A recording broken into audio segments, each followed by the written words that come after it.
good morning mga kaplantitos-plantitas. Panoorin niyo ito mga idol, ang aking dating EB Mini Garden sa probinsya. Ito na ang nangyayari ngayon.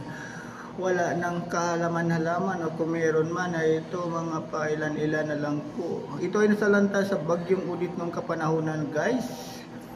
Kaya nagkaganito at iniiwan ko muna at ako'y nagtatrabaho dito sa Maynila upang makabangon at sooner or later mga idol malapit na rin itong makabangon ng aking EB Mini Garden. Sana ay inyong subaybayan ang latest update dito guys kung paano ko to ibabangon sa muling pagkakataon. Hello, ayan mga idol, nandyan pa rin ang mga halaman na dati ay ang mahal-mahal at sa ngayon ay nagbumura na rin mga idol.